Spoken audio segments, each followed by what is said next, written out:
ನಮಸ್ಕಾರ. ನಾನು doctor Vishnu Kurpad, surgical oncologist, Shri Shankara cancer hospital, Bangalore. ಇವತ್ತು ನಾವು ಲಿವರ್ ಕ್ಯಾನ್ಸರ್ ಬಗ್ಗೆ ಸ್ವಲ್ಪ ಡಿಸ್ಕಸ್ ಮಾಡೋಣ. ಸೊ ಲಿವರ್ ಕ್ಯಾನ್ಸರ್ ಈಗೀಗ ಇನ್ಸಿಡೆನ್ಸ್ ಜಾಸ್ತಿಯಾಗಿ ಕಾಣಿಸ್ತಾ ಇದೆ ನಮಗೆ. ಸೊಸೈಟಿನಲ್ಲಿ ಸುಮಾರು ಜನಕ್ಕೆ ಲಿವರ್ ಪ್ರಾಬ್ಲಮ್ ಇಂದ ಬರ್ತಾರೆ, ಬಟ್ ಕೊನೆಗೆ ಅದು ಕ್ಯಾನ್ಸರ್ ಇದೆ, ಎಂಡ್ ಸ್ಟೇಜ್ ಅಂತ ಗೊತ್ತಾಗ್ತಾ ಇದೆ. ಹೀಗಾಗಿ ಇದಕ್ಕೆ ಕಾರಣ ಏನು ಅಂತ ಸ್ವಲ್ಪ ನಾವು ತಿಳ್ಕೊಳ್ಳೋಣ. So liver cancer ಯಾಕಾಗುತ್ತೆ?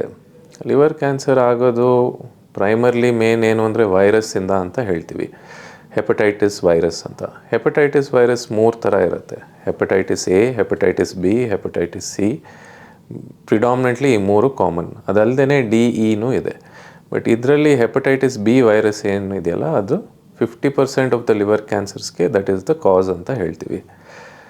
So liver cancer ಇರೋರಲ್ಲಿ ಆಲ್ಮೋಸ್ಟ್ ನಮಗೆ 50-40% ಜನ ಹೆಪಟೈಟಿಸ್ ಬಿ ವೈರಸ್ ಪಾಸಿಟಿವ್ ಇರ್ತಾರೆ. ಒಂದು 15% ಜನ ಹೆಪಟೈಟಿಸ್ ಸಿಯಿಂದ ಇರ್ತಾರೆ. ಈ ಹೆಪಟೈಟಿಸ್ ಹೇಗೆ ಬರುತ್ತೆ ಅಂತ ನಾವು ತಿಳ್ಕೊಬೇಕು. ಕಾಮನ್ಲಿ ಇದು ಹಳೆ ಕಾಲದಲ್ಲಿ ಮಿಸ್ಡ್ ಮ್ಯಾಚ್ ಬ್ಲಡ್ ಟ್ರಾನ್ಸ್ಫ್ಯೂಷನ್ಸ್ ಅಂತ ಆಗ್ತಿತ್ತು. ಸೊ ಆ ಕಾರಣದಿಂದ ಹೆಪಟೈಟಿಸ್ ಬ್ಲಡ್ ಮೂಲಕ ಬರೋದು.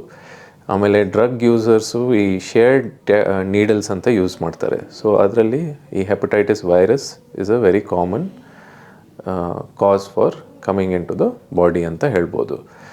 ಅದಲ್ಲದೆ ನಾವು ಹಲವಾರು ಬೇರೆ ಕಾರಣದಿಂದ ಏನಾದರೂ ಅನ್ಹೈಜಿನಿಕ್ ಟ್ಯಾಟೂಯಿಂಗ್ ಅಂತ ಮಾಡ್ತಾರೆ ಈ ನಡುವೆ. That is become very common.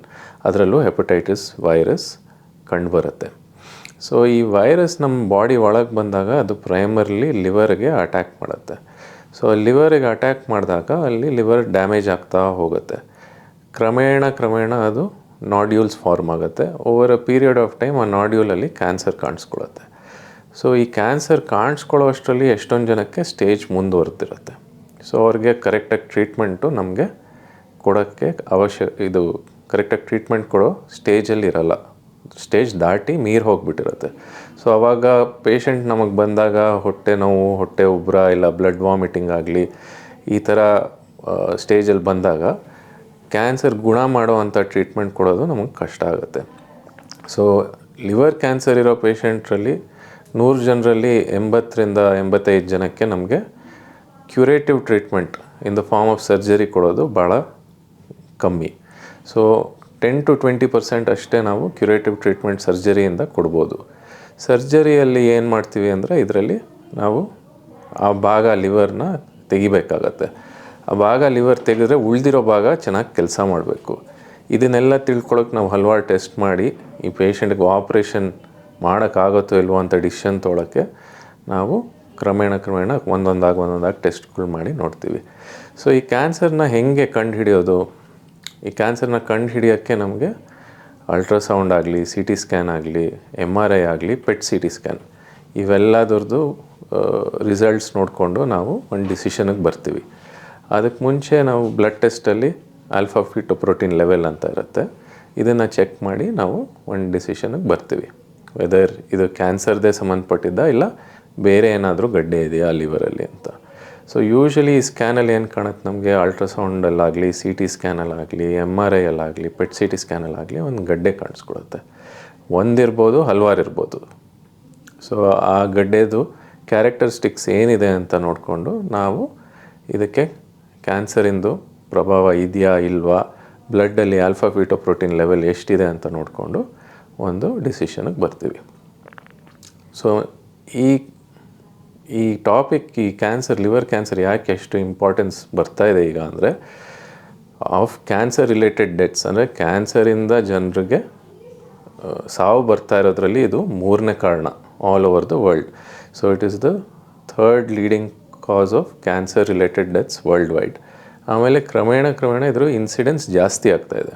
Especially ನಮ್ಮ ಇಂಡಿಯನ್ ಪಾಪ್ಯುಲೇಷನಲ್ಲಿ ಈ ವೈರಸ್ ಅಲ್ಲದೇ ನಮ್ಮಲ್ಲಿ ಒಂದು ಎಂಟಿಟಿ ಇದೆ, ನಾನ್ ಆಲ್ಕೋಹಾಲಿಕ್ ಫ್ಯಾಟಿ ಲಿವರ್ ಡಿಸೀಸ್ ಅಂತ ಹೇಳ್ತೀವಿ.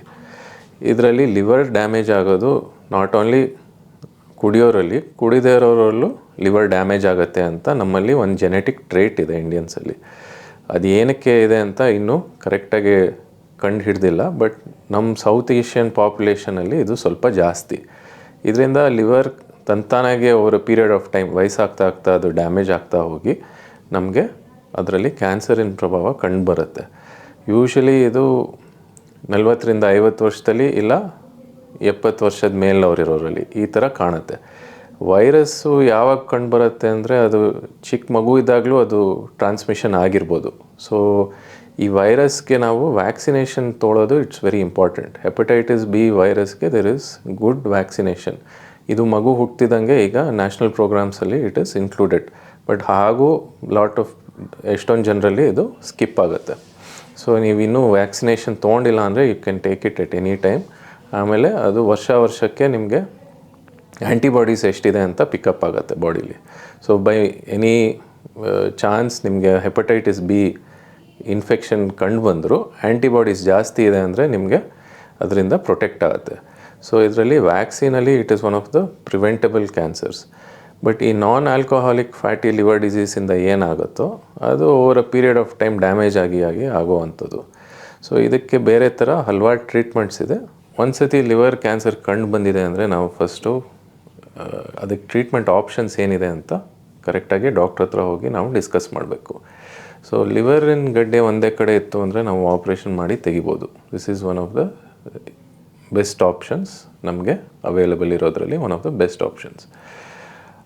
ಲಿವರ್ ತುಂಬ ಕೆಟ್ಟು ಹೋಗಿದೆ, ಸಿರೋಸಿಸ್ ಆಗಿದೆ, ಅದ್ರ ಸಿರೋಸಿಸ್ ಮೂಲಕನೂ ಕ್ಯಾನ್ಸರ್ ಅದ್ರ ಒಳಗೆ ಕಂಡು ಬಂದಿದೆ ಅಂದಾಗ ಲಿವರ್ ಟ್ರಾನ್ಸ್ಪ್ಲಾಂಟ್ ಸರ್ಜರಿ ಮಾಡ್ತೀವಿ. That is also a very good option. ಈ ಎರಡು ಆಪ್ಷನ್ ನಾವು ಯಾವಾಗ ಪೇಷಂಟ್ಗೆ ಕೊಡಬೇಕು ಅಂದರೆ ಅದು ಪೇಷಂಟ್ ಫಿಟ್ ಇರಬೇಕು, ಗಡ್ಡೆನೂ ಲಿವರಲ್ಲೇ ಕನ್ಫೈನ್ಡ್ ಆಗಿರಬೇಕು, ಬೇರೆ ಎಲ್ಲೂ ಸ್ಪ್ರೆಡ್ ಆಗಿರಬಾರ್ದು. ಸ್ಪ್ರೆಡ್ ಆಗ್ತಾ ಹೋದಾಗ ನಾವು ಟ್ರೀಟ್ಮೆಂಟ್ ಆಪ್ಷನ್ಸ್ ಚೇಂಜ್ ಆಗುತ್ತೆ. ಆವಾಗ ನಾವು ತುಂಬ ಸ್ಪ್ರೆಡ್ ಆಗಿದೆ ಅಂದರೆ we go in for something called taste therapy ಅಂತ ಹೇಳ್ತೀವಿ, ಅಥವಾ ಟೇರ್ ಥೆರಪಿ. ಟೇರ್ ಆದರೆ ಇಂಟರ್ನಲ್ ರೇಡಿಯೇಷನ್ ಅಂತ ಹೇಳ್ತೀವಿ. ಟೇಸ್ ಆದರೆ ಅದು ಕೀಮೋ ಎಂಬೋಲೈಸೇಷನ್ ಅಂತ ಹೇಳ್ತೀವಿ. ಅದು ಇಂಜೆಕ್ಷನ್ ಮೂಲಕ ಕೊಟ್ಟು ಗಡ್ಡೆನ ಕರಗಿಸೋದು. ಇವೆಲ್ಲ ಟ್ರೀಟ್ಮೆಂಟ್ ತಗೊಳ್ಳಿಕ್ಕೆ ಈಚ್ ಪೇಷಂಟ್ಗೆ ಕಂಡೀಷನ್ ಬೇರೆ ಇರುತ್ತೆ. ಎಲ್ಲರಿಗೂ ಒಂದೇ ಥರ ಟ್ರೀಟ್ಮೆಂಟ್ ನಡೆಯಲ್ಲ ಇದರಲ್ಲಿ. ಜೊತೆಗೆ ಈ ಕಾಯಿಲೆಗೆ ಬೇರೆ ಕಾಯಿಲೆ, ಕ್ಯಾನ್ಸರ್ ಕಾಯಿಲೆ ಥರ ಕೀಮೋಥೆರಪಿ ಅಂತ ನಾವು ದಿಢೀರಂತ ಕೊಡೋಕ್ಕಾಗೋದಿಲ್ಲ. ಸೊ ನಾವು ಟಾರ್ಗೆಟೆಡ್ ಥೆರಪೀಸ್ ಅಂತ ಹೇಳ್ತೀವಿ. ಲಿವರಲ್ಲಿ ಸ್ಪೆಷಲಿ ಈಗ ಹಲವಾರು ಟಾರ್ಗೆಟೆಡ್ ಥೆರಪೀಸ್ ಬಂದಿದೆ. ಅದು ಟೈರೋಸಿನ್ ಕೈನೇಸ್ ಇನಿಬಿಟರ್ಸ್ ಅಂತ ಬರ್ತಾಯಿದೆ. ಸೊ ಅದನ್ನು ಲೆನ್ವಾಟಿನಿಬ್ ಆಗಲಿ ಇಲ್ಲ ಸೊರಾಫಿನಿಬ್ ಆಗಲಿ ಇವೆಲ್ಲ ಕನ್ವೆನ್ಷನಲಿ ನಾವು ಟ್ರೀಟ್ಮೆಂಟ್ ಕೊಡ್ತಾಯಿದ್ದೀವಿ. ಇದು just in the form of tablets. ಪೇಷಂಟ್ಗೆ ಇದು ಗಡ್ಡೆನ ಕರಗಿಸೋಕ್ಕೆ ಅಥವಾ ಮುಂದೆ ಸ್ಪ್ರೆಡ್ ಆಗದೆ ಇರೋಕ್ಕೆ ಹೆಲ್ಪ್ ಮಾಡುತ್ತೆ. ಸೆಕೆಂಡ್ ಥಿಂಗ್ ಏನಾಗಿದೆ ಅಂದರೆ ಈಗ ರೀಸೆಂಟ್ ಅಡ್ವಾನ್ಸಸಲ್ಲಿ ಇಮ್ಯುನೋಥೆರಪಿ ಅಂತ ಹೇಳ್ತೀವಿ. ಇದು ಇಂಜೆಕ್ಷನ್ ಮೂಲಕ ಕೊಡೋ ಟ್ರೀಟ್ಮೆಂಟ್. ಇದೆಲ್ಲ ಇವಾಗ ಅಪ್ರೂವ್ ಆಗಿದೆ. ಸೊ ಇದರಿಂದನೂ ಒಳ್ಳೆ ರೆಸ್ಪಾನ್ಸ್ ಬರ್ತಾಯಿದೆ. ಇದಲ್ಲದೆ ನಾನ್ ಸರ್ಜಿಕಲ್ ಆಪ್ಷನ್ಸ್ ಏನಿದೆ ಅಂದರೆ radio frequency ablation, microwave ablation ಅಂತ ಹೇಳ್ತೀವಿ. ಗಡ್ಡೆಗೆ ಏನಾದರೂ ಚಿಕ್ಕದಿತ್ತು ಅಂದರೆ ನಾವು ಆಪ್ರೇಷನ್ ಮಾಡಲ್ಲ, ಡೈರೆಕ್ಟಾಗಿ ಅದಕ್ಕೆ ನೀಡಲ್ ಹಾಕಿ ಬರ್ನ್ ಮಾಡ್ತೀವಿ, ಪ್ರೊವೈಡೆಡ್ ಅದು ಮಾಡೋ ಅಂಥ ಜಾಗದಲ್ಲಿದ್ದರೆ. ಇಲ್ಲಾಂದರೆ ಅದು it is not an option for everybody. So ಈ ಥರ ಮಲ್ಟಿಪಲ್ ಆಪ್ಷನ್ಸ್ ಇದೆ ಈ ಕಾಯಿಲೆಗೆ ನಾವು ಟ್ರೀಟ್ ಮಾಡೋದಕ್ಕೆ. ಬಟ್ ಅನ್ಫಾರ್ಚುನೇಟ್ಲಿ 50-60% ಜನಕ್ಕೆ ಇದು ಯಾವುದೂ ನಾವು ಕೊಡೋಕ್ಕಾಗಲ್ಲ. ಸೊ ಹೊಟ್ಟೆಲಿ ಆಲ್ರೆಡಿ ನೀರು ತುಂಬ್ಕೊಳ್ತಾ ಇರುತ್ತೆ, ಇಲ್ಲ ರಕ್ತ ವಾಮಿಟ್ ಆಗುತ್ತೆ. ಆ ಥರ ಸ್ಟೇಜಲ್ಲಿ ಬಂದಾಗ ಅವ್ರಿಗೆ ಬರೀ ಸಪೋರ್ಟಿವ್ ಕೇರ್ ಅಂತ ಕೊಡ್ತೀವಿ. ಸೊ ಇದು ಯಾವುದು ಟ್ರೀಟ್ಮೆಂಟ್ ವರ್ಕ್ ಆಗದೆ ಇರುವಾಗ we opt for something called supportive care. So ಅವರಿಗೆ ಆದಷ್ಟು ದಿವಸ ಅದು ನೀರು ತೆಗೆಯೋದಾಗಲಿ ಇಲ್ಲ ಬ್ಲೀಡಿಂಗ್ ಕಮ್ಮಿ ಮಾಡೋವಂಥ ಟ್ರೀಟ್ಮೆಂಟ್ಸ್ ಕೊಡಿಸಿ ಅವ್ರಿಗೆ ಸಪೋರ್ಟ್ ಮಾಡ್ತೀವಿ.